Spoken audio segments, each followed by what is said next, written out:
तो आज हम जो चैप्टर स्टार्ट करेंगे वो आपका सेकंड बुक का 5th चैप्टर है, जो कि आपका रिवाइज सिलेबस के अकॉर्डिंग है।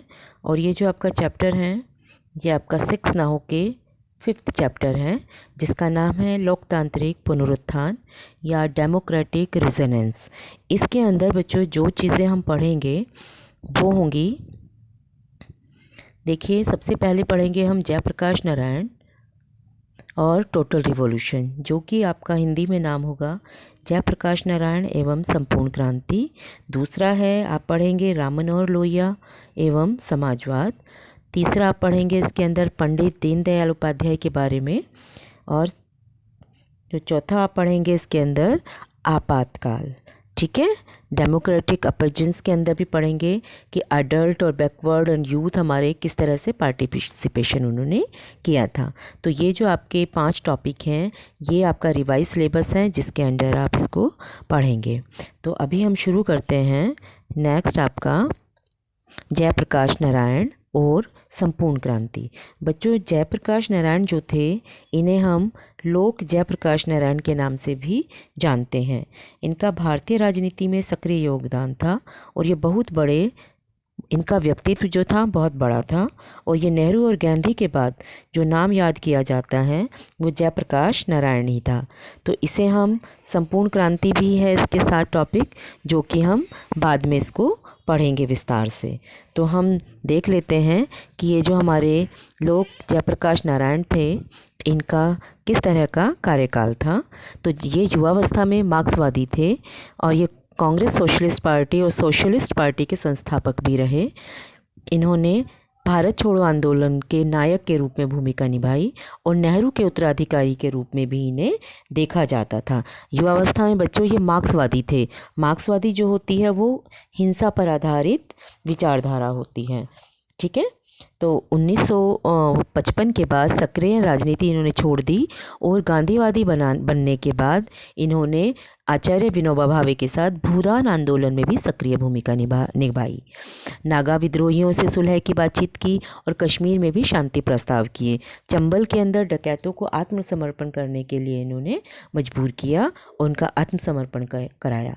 बिहार आंदोलन के नेता के रूप में भी इनको जाना जाता है और ये आपातकाल के विरोध के प्रतीक भी माने जाते हैं। तो बच्चों इनको हम थोड़ा सा और डिटेल में जान लेते हैं कि इनका जन्म कहाँ हुआ और किस तरह से इन्होंने काम किया। तो देखिए इनका जयप्रकाश नारायण को जेपी नारायण के नाम से भी जाना जाता है। इनका जो जन्म था वो 11 अक्टूबर 1902 को हुआ था और ये भारतीय स्वतंत्रता सेनानी, राजनेता, समाजसेवी, लोकनायक, इनके नाम के आगे लोकनायक लगाया जाता है। लोकनायक जयप्रकाश नारायण। आपने देखा होगा हमारे दिल्ली के अंदर एक बड़ा हॉस्पिटल है जिसका नाम है LNJP, लोकनायक जयप्रकाश नारायण, ये हॉस्पिटल है।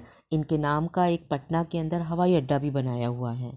ठीक है, तो भारतीय स्वतंत्रता सेनानी भी थे, राजनेता भी रहे और समाज सेवी के रूप में इनको जाना जाता है।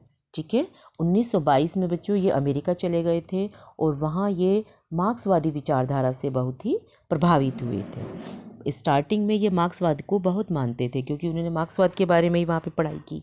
तो मार्क्सवादी जो विचारधारा है वो हिंसा पर आधारित थी और ये बाद में आकर 1929 में भारत ये वापस आए और गांधी के साथ ये मिल गए। जब ये भारत आए तो क्या हुआ कि जब भारत आए तो नेहरू के संपर्क में आए। तो नेहरू के संपर्क में आने के बाद नेहरू ने कहा कि आप कांग्रेस को ज्वाइन कर लीजिए और अपने मंत्रिमंडल में शामिल करने के लिए भी इनको प्रस्ताव भेजा, लेकिन इन्होंने नेहरू के मंत्रिमंडल को स्वीकार नहीं किया और ये बाद में महात्मा गांधी से बहुत प्रभावित हुए और उनके सवर्ण अवज्ञा आंदोलन से भी जुड़े और कई बार जेल भी गए। जब जेल से बाहर आए 1932 में जेल से बाहर आए तो जेल से बाहर आने के बाद इन्होंने अपनी एक अलग से पार्टी बनाई। कांग्रेस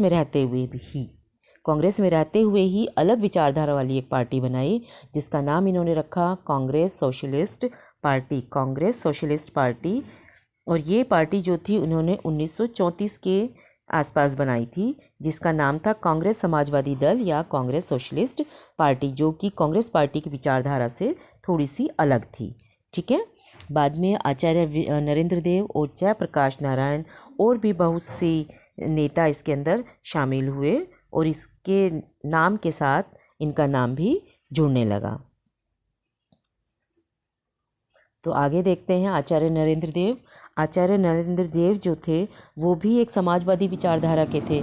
तो ये आपकी बुक के अंदर लिखा हुआ है, तो बुक का ही लिया हुआ ये अपनी स्लाइड है, तो इसको आप अपनी बुक में देख लीजिएगा। आचार्य नरेंद्र देव भी सोशलिस्ट थे, समाज पार्टी के संस्थापक थे। आज़ादी के आंदोलन के दौरान ये भी कई बार जेल गए। किसान आंदोलन में इन्होंने सक्रिय भूमिका निभाई। ठीक है। तो इसके अंदर आपको जो चीज़ें याद रखने वाली है वो मैं आपको बता देती हूँ। जो नाम याद रखने, जैसे जयप्रकाश नारायण है, अशोक मेहता है, आचार्य नरेंद्र देव है, राम मनोहर लोहिया है, एम जोशी है, ये समाजवादी दलों के नेताओं के प्रमुख थे। तो इनके समाजवादी पार्टी, राष्ट्रीय जनता दल यूनाइटेड और जनता दल सेकुलर पर सोशलिस्ट पार्टी की छाप देखी जाती है। आई थिंक यहाँ तक आपको अच्छे से क्लियर हो गया होगा कि ये जयप्रकाश नारायण क्या थे। तो जयप्रकाश नारायण के बच्चों वैसे 3 फेसेस थे। आप भी अपने पढ़ा युवावस्था में ये मार्क्सवादी विचारधारा को अच्छा मानते थे, जिसमें हमेशा हिंसा की बात की जाती है। जब ये भारत वापस आए तो ये गांधीवादी विचारधारा को इन्होंने अपनाया, जिसमें हमेशा से ही अहिंसा की बात की जाती है। ठीक है। और 3rd फेस में ये आचार्य विनोबा भावे के साथ जुड़े, जो कि भूदान आंदोलन, ये अभी हम पढ़ेंगे कि भूदान आंदोलन क्या था। तो आचार्य विनोबा भावे के साथ भूदान आंदोलन के साथ ये जुड़े और अंत में इन्होंने अपनी एक अलग ही भूमिका बनाई, जो कि संपूर्ण क्रांति के नाम से जानी जाती है। आई थिंक यहाँ तक आपको समझ आ चुका होगा। ठीक है। तो आगे थोड़ा सा देखते हैं जेपी नारायण के बारे में ही। 1942 में अंग्रेज़ों के खिलाफ गांधी जी ने जब भारत छोड़ो आंदोलन शुरू किया, तो